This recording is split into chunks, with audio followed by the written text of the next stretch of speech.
بعض عمراء نے سلطان علاء الدین محمد شاہ کو سمجھانے کی کوشش کی کہ کچھ بھی ہو، ایلچی کا قتل جائز نہیں، لیکن سلطان علاء الدین محمد شاہ ایک خودسر حکمران تھا۔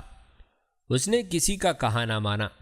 ایلچی کو قتل کر کے اس کے باقی ساتھیوں کی داڑیاں جلانے کے بعد انہیں واپس بھیج دیا۔ چنگیز خان کے لیے یہ توہین ناقابل برداشت تھی۔ وہ یہ واقعہ سن کر اٹھا اور ایک پہاڑی پر چڑھ کر دیر تک سورج کے سامنے سربہ سجود رہا اور پھر بلند آواز میں پکارا، فلک کے لازوال پر دو سورج نہیں اور اس زمین پر دو خاقان نہیں ہوں گے۔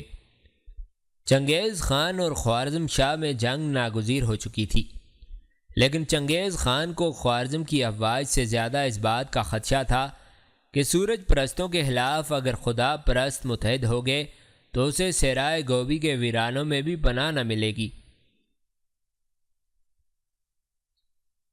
ان واقعات سے قبل خوارزم شاہ اور خلیفہ ناصر میں ناچاکی ہو چکی تھی۔ خوارزم شاہ نے خلیفہ سے مطالبہ کیا تھا کہ سلطنت بغداد کی مساجد میں خلیفہ کے ساتھ اس کے نام کا خطبہ بھی پڑھا جائے، لیکن جب یہ مطالبہ نہ مانا گیا تو اس نے اپنی سلطنت سے خلیفہ کے نام کا خطبہ منسوخ کر کے بغداد کے اوپر چڑھائی کر دی۔ راستے میں غیر متوقع برف باری کو وہ برا شگون سمجھ کر واپس چلا گیا۔ اس کے بعد اگرچہ دونوں سلطنتوں کے اختلافات رفع ہو چکے تھے، لیکن خلیفہ بغداد کی سرحد پر ایک طاقتور سلطان کا وجود اپنے لیے ایک مستقل خطرہ سمجھتا تھا۔ چنگیز خان کو ان اختلافات کا علم تھا، لیکن اسے یہ یقین نہ تھا کہ خوارزم پر حملے کی صورت میں بغداد کی رائے عامہ خلیفہ کو غیر جانبدار رہنے دے گی۔ اسے یہ ڈر تھا کہ اگر خلیفہ نے اپنے اختلافات بھلا کر خوارزم کی حمایت میں اعلان جہاد کر دیا تو افریقہ سے لے کر ہندوستان تک تمام اسلامی ممالک کی افواج اسے کچلنے کے لیے موجود ہوں گی۔ ان تمام خدشات کے پیش نظر چنگیز خان قراقرم میں وسیع پیمانے پر جنگی تیاریاں کر رہا تھا۔ خوارزم شاہ کے ساتھ انبن ہو جانے سے پہلے چنگیز خان کو یہ احساس تھا کہ وہ سلطنت خوارزم کو تیو بالا کیے بغیر تسخیر عالم کی خواہش کو پورا نہیں کر سکتا۔ اگر خوارزم شاہ اسے شکایت کا موقع نہ بھی دیتا تو بھی زیادہ سے زیادہ یہ ہوتا کہ تاتاریوں کے ہاتھوں خوارزم کی تباہی چند برسوں کے لیے ٹل جاتی۔ طاقتور ہمسائے کو نظر انداز کرنا یا کمزور ہمسائے پر رحم کرنا چنگیز خان کے مسلک کے خلاف تھا۔ وزیر اعظم کے ساتھ طاہر کی پہلی ملاقات سے چند ہفتے پیشتر خلیفہ ناصر کو خوارزم شاہ کے ہاتھوں چنگیز خان کے ایلچی کے قتل ہونے کی خبر مل چکی تھی، اور چند دن سے یہ خبر بغداد میں مشہور تھی۔ شکار سے واپس آ کر طاہر نے خوارزم کے سفارت خانے کا رخ کیا۔ خوارزم کا سفیر عماد الملک جس قدر طاہر کی تیغ زنی سے متاثر ہوا تھا، اس سے کہیں زیادہ اس کی باتوں سے متاثر ہوا۔ طاہر کے بلند ارادوں سے واقف ہونے کے بعد اس نے کہا، کاش بغداد میں آپ جیسے نوجوان اور ہوتے۔ طاہر نے جواب دیا، بغداد میں میرے جیسے کئی نوجوان ہیں، لیکن مجھے افسوس ہے کہ آپ کی حکومت جس طرح خلیفہ سے بدظن ہے، اسی طرح بغداد کے عوام سے بھی بدظن ہے، اور خلیفہ کے متعلق بھی میں یہ کہہ سکتا ہوں کہ اگر خدا نخواستہ خوارزم پر کوئی مصیبت آئی تو اس کے لیے غیر جانبدار رہنا ناممکن ہو جائے گا۔ کم از کم وزیر اعظم کے متعلق مجھے یقین ہے کہ وہ قاسم کا باب ہونے کے باوجود اپنے پہلو میں ایک مسلمان کا دل رکھتا ہے، اور وہ خلیفہ کو غلط مشورہ نہیں دے گا۔ عماد الملک نے کہا، آپ جیسے خوش فہم انسان کو 500 برس قبل پیدا ہونا چاہیے تھا۔ اب دنیا بہت بدل چکی ہے۔ طاہر نے کہا، ہو سکتا ہے کہ خلیفہ کے متعلق مجھے کچھ غلط فہمی ہو، لیکن وزیر اعظم کے متعلق میں یقین سے کہہ سکتا ہوں کہ خوارزم کے لیے اس کی نیت بری نہیں۔ عماد الملک نے اپنے ہونٹوں پر ایک حقارت آمیز مسکراہٹ لاتے ہوئے کہا، اگر میں وزیر اعظم کے متعلق آپ کی غلط فہمی دور کر دوں تو آپ مجھے اپنی اصلاح کے لیے ہر وقت آمادہ پائیں گے، اور پھر میری جگہ بغداد کے بجائے خوارزم ہوگی۔ آپ وعدہ کرتے ہیں کہ یہ راز آپ تک محدود رہے گا۔ میں وعدہ کرتا ہوں۔ عماد الملک نے اٹھ کر ایک چھوٹا سا صندوق کھولا اور ایک باریک چمڑے کا ٹکڑا نکال کر طاہر کے ہاتھ میں دے دیا۔ اس پر یہ عبارت لکھی ہوئی تھی: خلیفۃ المسلمین خوارزم شاہ کے ہاتھوں خاقان تاتار کے ایلچی کے وحشیانہ قتل کو ایک ناقابل معافی جرم قرار دیتے ہیں، اور یہ یقین دلاتے ہیں کہ اگر خاقان تاتار اس ظالم بادشاہ کو سزا دینے کا ارادہ کر لے تو عالم اسلام سے کوئی آواز اس کی حمایت میں نہیں اٹھے گی، اور عالم اسلام کے روحانی پیشوا کی دعائیں ان کے ساتھ ہوں گی۔ مخلص وحید الدین وزیر خارجہ۔ اس عبارت کے نیچے چینی زبان کے چند حروف درج تھے۔ طاہر نے ان حروف پر انگلی رکھ کر عماد الملک سے پوچھا: یہ کیا لکھا ہے؟ عماد الملک نے جواب دیا: یہ چنگیز خان کے سفیر کی تصدیق ہے۔ اس نے لکھا ہے کہ آپ کے خادم خاص نے خلیفہ کو اپنا ہم خیال بنا لیا ہے۔ طاہر نے کچھ دیر سوچنے کے بعد سوال کیا: آپ کے خیال میں یہ خادم خاص کون ہے؟ عماد الملک نے جواب دیا: وحید الدین، اور کون؟ طاہر نے کہا: نہیں، یہ کوئی اور ہے۔ خلیفہ کو کوئی ایسا معتمد جو بغداد میں چنگیز خان کی جاسوسی کر رہا ہے۔ عماد الملک نے کہا: اگر وحید الدین نہیں تو پھر وزیر اعظم ہوگا۔ نہیں، میرے خیال میں وزیر اعظم اور وزیر خارجہ کے علاوہ کوئی اور ہے۔ آپ یہ تحریر پہچانتے ہیں؟ نہیں، میں نام پڑھ سکتا ہوں، لیکن سوال یہ ہے کہ وزیر خارجہ نے تاتاری سفیر سے اپنے خط کی تصدیق کروانے کے بجائے اسے اس قسم کا پیغام بھجوانے کے لیے کیوں نہیں کہا؟ عماد الملک نے جواب دیا: اس کی دو وجوہات ہو سکتی ہیں۔ پہلی یہ کہ جب سے جاسوسی کے الزام میں تاجر قتل کیے گئے ہیں، ہماری حکومت نے چنگیز خان کے ساتھ بغداد کے تاتاری سفیر کے نامہ و پیام کا راستہ مکمل بند کر دیا ہے۔ اس نے چند بار خود قراقرم جانے کے لیے ہماری حدود سے گزرنے کی اجازت مانگی ہے، لیکن ہماری حکومت نے انکار کر دیا ہے، اور اب چنگیز خان کے ایلچی کے قتل کے بعد اس کے لیے وہاں پیغام بھیجنے یا خود جانے کی کوئی صورت ہی نہیں۔ ہماری سلطنت میں سے گزرنے کے علاوہ اس کے لیے صرف دو رستے ہیں۔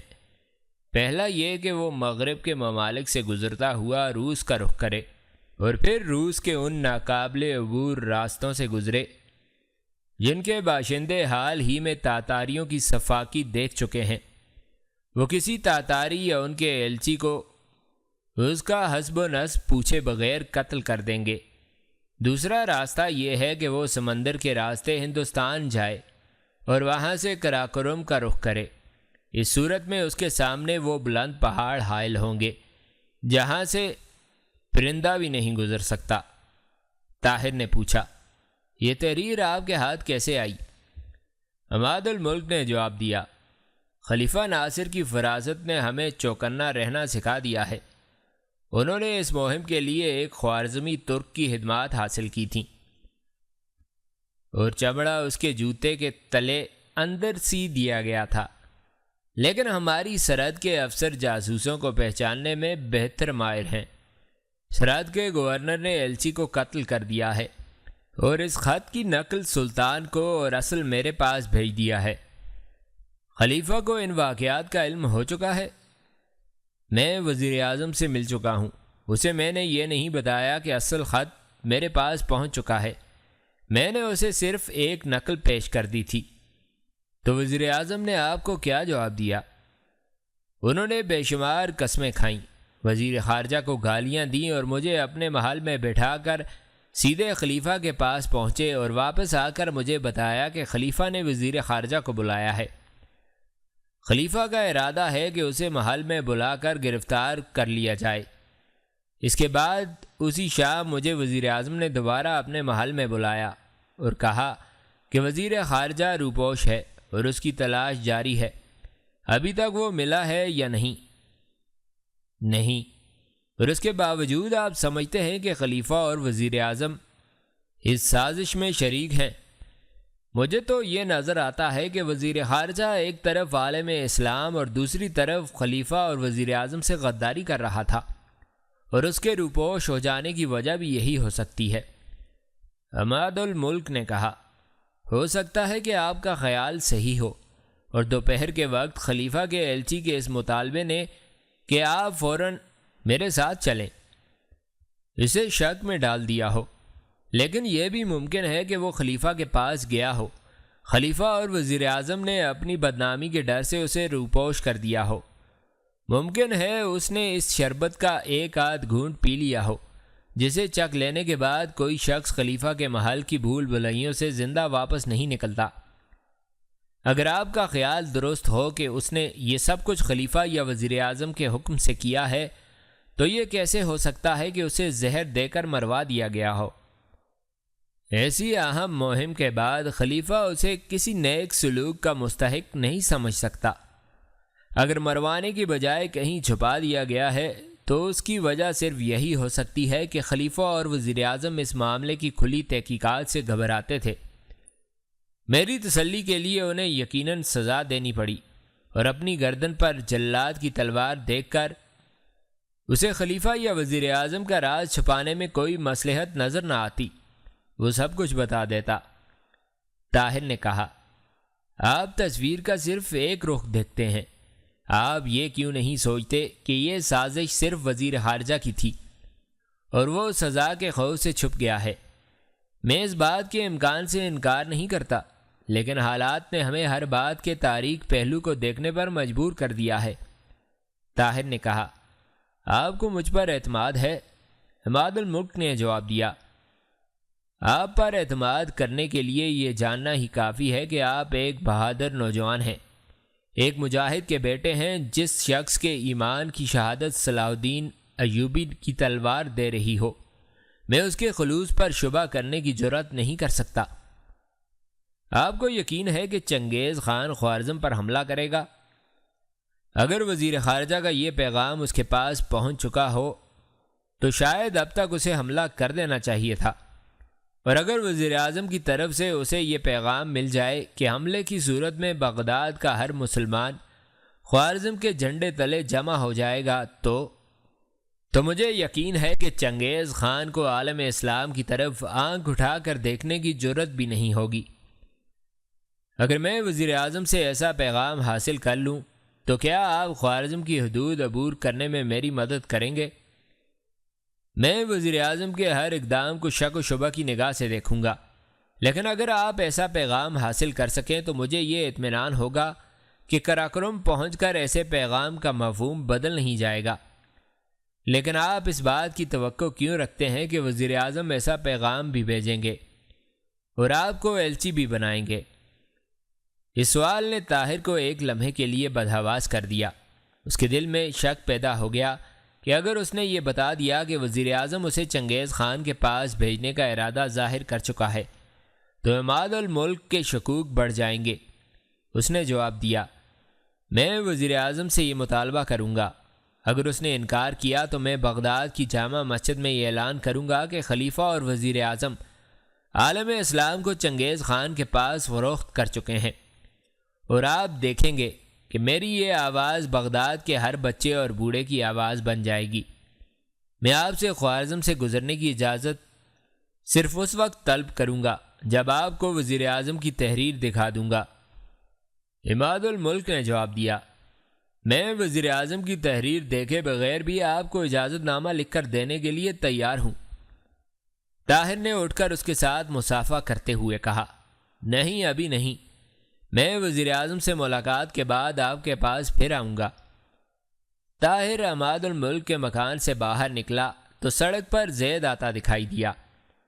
زید نے بگڑ کر کہا، میں آپ کو ڈھونڈ ڈھونڈ کر تھک گیا ہوں، وزیر اعظم کا ایلچی آپ کو بلانے آیا تھا، وہ کہتا تھا کہ میں آپ کو تلاش کر کے فوراً روانہ کر دوں۔ عجیب احمق آدمی تھا، وہ مجھے کہتا تھا کہ تم تو بالکل بدو معلوم ہوتے ہو، اور میں نے جب اسے کشتی لڑنے کی دعوت دی تو کہکا لگاتا ہوا چل دیا۔ طاہر نے کہا، ہر ایک کو کشتی لڑنے کی دعوت نہیں دیا کرتے۔ 5 دن کے بعد ایک شام نماز مغرب کے بعد عبدالعزیز اور عبد المالک طاہر کے مکان پر پہنچے۔ طاہر ایک کمرے میں بیٹھا ایک کتاب دیکھ رہا تھا۔ عبدالعزیز نے کمرے میں داخل ہوتے ہی کہا، میرا خیال تھا کہ آپ سفر کا سامان درست کر رہے ہوں گے۔ طاہر نے اٹھ کر ان کے ساتھ مصافحہ کرنے کے بعد کہا، سفر کی تیاری تو میں کل سے کر رہا ہوں، لیکن آج وزیر اعظم نے خلیفہ کا یہ حکم سنا دیا کہ پرسوں ماہ رمضان شروع ہونے والا ہے۔ مجھے روزوں کے ساتھ سفر میں تکلیف ہوگی، اس لیے عید سے اگلے دن مجھے یہاں سے روانہ ہونے کی اجازت مل گئی ہے۔ عبدالعزیز نے کہا، تعجب ہے کہ خلیفہ آپ کی تکلیف کا اس قدر احساس رکھتے ہیں۔ کیا آپ نے چنگیز خان کے نام ان کا مکتوب حاصل کر لیا ہے؟ طاہر نے جواب دیا، وہ خط وزیر اعظم کے پاس ہے، میں اس کا مضمون پڑھ چکا ہوں اور اس پر خلیفہ کی مہر دیکھ چکا ہوں۔ وزیر نے ماد الملک کو بھی وہ خط دکھا دیا ہے اور انہوں نے کہا ہے کہ رخصت کے دن مجھے وہ خط مل جائے گا۔ عبد المالک نے کہا، لیکن آپ کے سفر کے التوا کے لیے ماہ رمضان کا بہانہ مجھے تسلی بخش نظر نہیں آتا۔ کیا آپ نے یہ نہیں کہا کہ آپ روزہ رکھ کر بھی سفر کر سکتے ہیں؟ طاہر نے کہا، میں نے تو بہت زور دیا تھا۔ میں نے کہا تھا کہ جو شخص عرب کی تپتی ہوئی ہواؤں میں روزے رکھنے کا عادی ہو، اسے شمال مشرق کے پہاڑوں کی سرد ہوا میں سفر کرتے ہوئے کوئی تکلیف نہ ہوگی۔ اس کے علاوہ اس سفر کی اہمیت ایسی ہے کہ مجھے معمولی تکالیف کو نظر انداز کرنا چاہیے۔ لیکن وزیر اعظم نے کہا، عید کے دن خلیفہ چوگان اور نیزہ بازی کا مقابلہ دیکھیں گے اور ان کی خواہش ہے کہ میں بھی اس میں ضرور حصہ لوں۔ عبد المالک نے کہا، یہ بہانہ اور بھی زیادہ نامعقول ہے۔ عزیز، تم بتاؤ، جب چنگیز خان کی افواج خوارزم کی شمال مشرقی سرحد پر نقل و حرکت کر رہی ہیں اور خلیفہ اسے متنبع کرنا ضروری سمجھتے ہیں، تو طاہر کو 1 ماہ اور یہاں روکنے کی وجہ کیا ہو سکتی ہے؟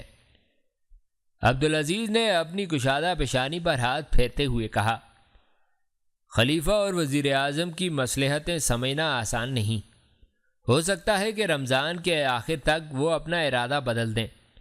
بڑھاپے کی وجہ سے خلیفہ کی قوت فیصلہ جواب دے چکی ہے اور اتنی بڑی چھلانگ لگانے سے پہلے ان کے لیے 1 ماہ یا 1 برس سوچنا کوئی بڑی بات نہیں۔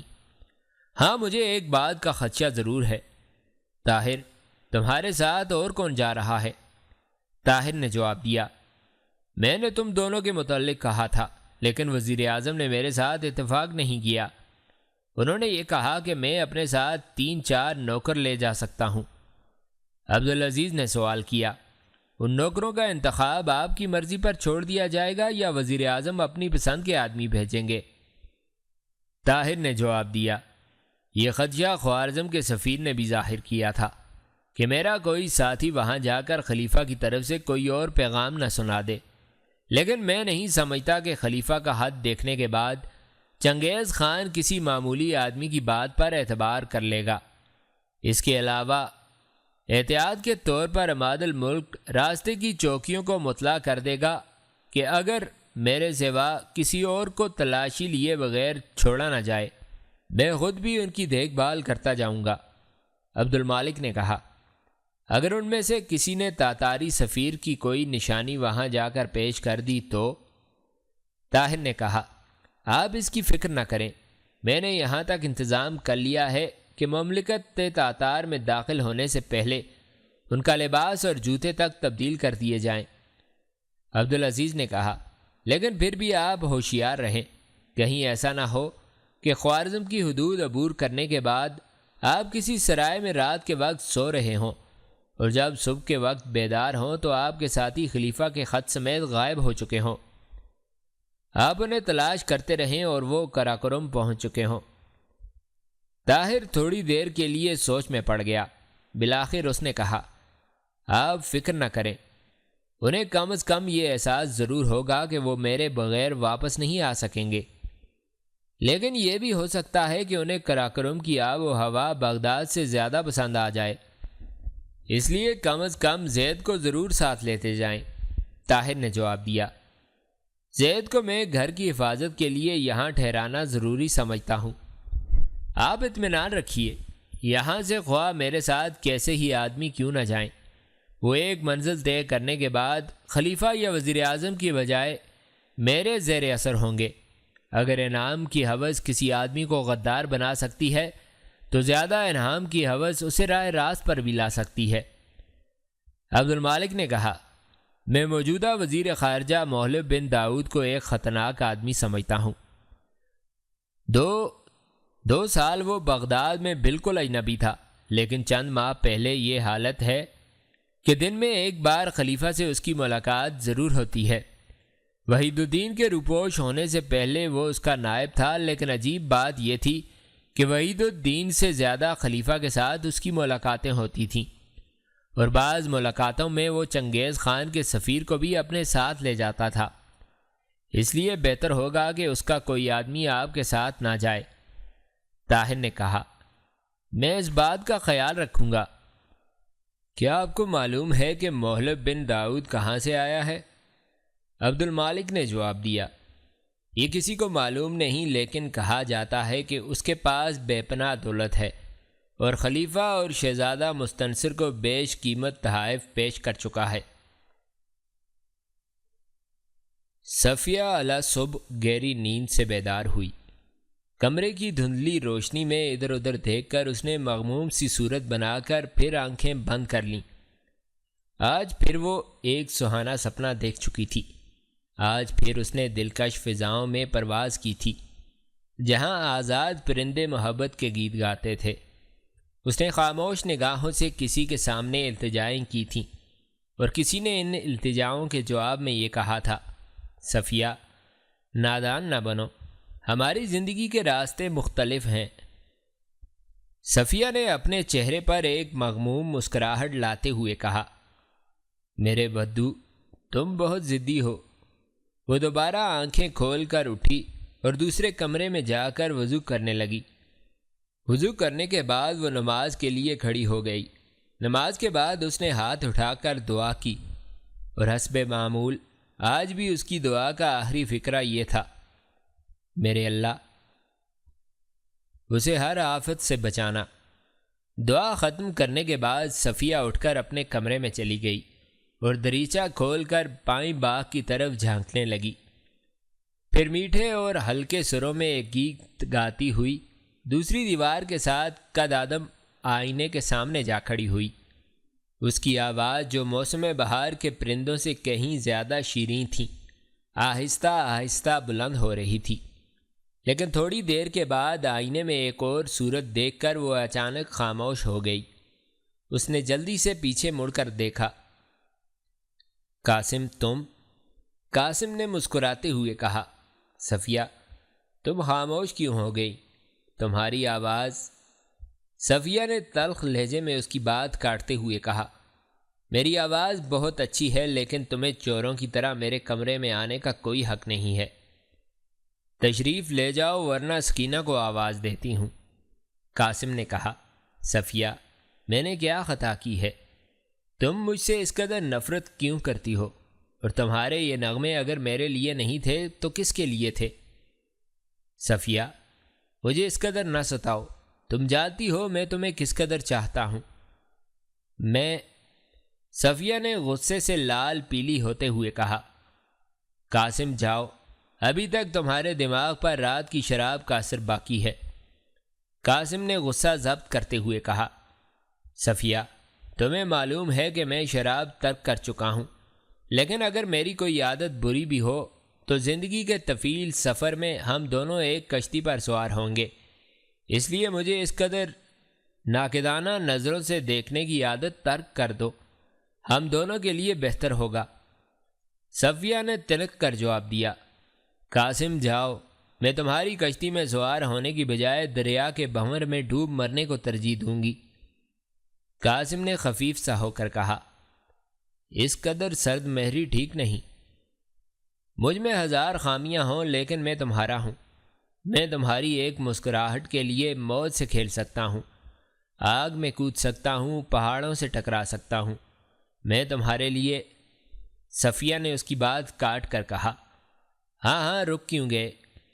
کہو میں تمہارے لیے آسمان کے تارے نوچ سکتا ہوں، سمندر کی گہرائیوں میں غوطہ لگا کر موتی نکال سکتا ہوں، بڑے بڑے جابر شہنشاہوں کے تاج اتار سکتا ہوں، آندھیوں سے لڑ سکتا ہوں، طوفانوں سے کھیل سکتا ہوں، لیکن ایک انسان نہیں بن سکتا۔ قاسم، تمہیں یہ غلط فہمی کب سے ہوئی کہ تم ایک شاعر بھی ہو؟ قاسم نے اپنی بوکھلاہٹ پر قابو پاتے ہوئے کہا، صفیہ، میرے جذبات کی توہین نہ کرو، میں شاعر نہیں۔ تمہارے جذبات، وہ اس قابل بھی نہیں کہ میں ان کی توہین کی رائے قائم کروں۔ اگر تم یہاں ٹھہرنے پر مؤثر ہو تو میں خود چلی جاتی ہوں، لیکن میرا پیچھا کیا تو میں سیدھی چچا کے پاس جاؤں گی۔ صفیہ یہ کہہ کر قاسم کی طرف غصے اور نفرت سے دیکھتی ہوئی کمرے سے باہر نکل گئی۔ محل کے باغ سے چند پھول توڑنے کے بعد صفیہ درختوں کے ایک جھنڈ میں پہنچی۔ شاخوں سے شبنم کے قطرے گر رہے تھے، لیکن صفیہ کو ان کا احساس تک نہ تھا۔ یہ وہ مقام تھا جہاں طاہر کے ساتھ تنہائی میں اس کی پہلی ملاقات ہوئی تھی۔ وہ جب سے طاہر خلیفہ کا پیغام لے کر قراقرم کی طرف روانہ ہوا تھا، باغ کا یہ گوشہ اس کی توجہ کا مرکز بن چکا تھا۔ ان درختوں کے پتے، پھل اور پھول اسے دوسرے درختوں سے مختلف نظر آتے تھے۔ آج قاسم کی ملاقات کے بعد وہ اپنے دل پر ایک بھاری بوجھ لے کر یہاں آئی تھی۔ سورج کی ابتدائی کرنیں درختوں کے پتوں سے چھن چھن کر آ رہی تھیں۔ صفیہ نے آسمان کی طرف دیکھا اور انتہائی مغموم آواز میں کہا، طاہر، تمہیں شاید معلوم بھی نہ ہو کہ میں کون ہوں اور تم میرے لیے کیا بن چکے ہو۔ خوارزم کی حدود عبور کرنے کے بعد طاہر اور اس کے ساتھیوں کو مملکت تاتار کی سرحدی چوکی پر کچھ مدت رکنا پڑا۔ چوکی کے افسر نے انہیں ہر ممکن سہولت پہنچانے کی کوشش کی، تاہم طاہر یہ محسوس کرتا تھا کہ وہ اور اس کے ساتھی ایک خیمے میں نظر بند کر دیے گئے ہیں۔ انہیں آس پاس کی پہاڑیوں پر گھومنے کی اجازت نہ تھی۔ طاہر ٹوٹی پھوٹی تاتاری زبان میں کسی سپاہی سے کوئی سوال پوچھتا تو اسے کوئی جواب نہ ملتا، چونکہ افسر کے سوا کسی کو ان کے ساتھ بات کرنے کی اجازت نہ تھی۔ تاتاری جاسوس ان کے ساتھ سائے کی طرح لگے رہتے تھے۔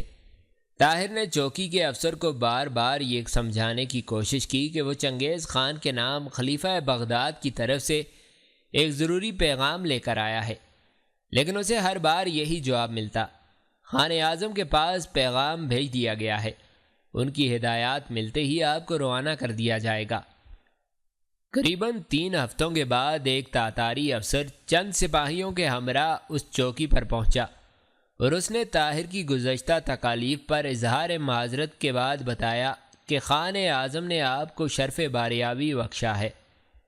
چند ہفتے اس افسر کی رہنمائی میں دشوار گزار پہاڑی راستے طے کرنے کے بعد طاہر اور اس کے ساتھی ایک دن کوہ قراقرم کی اس وادی میں داخل ہوئے جس میں حد نگاہ تک چنگیز خان کی افواج کے خیمے دکھائی دیتے تھے، اور اس وادی کے چاروں اطراف بلند پہاڑ تھے۔ بغداد سے وزیر اعظم نے طاہر کے ساتھ 3 آدمی روانہ کیے تھے۔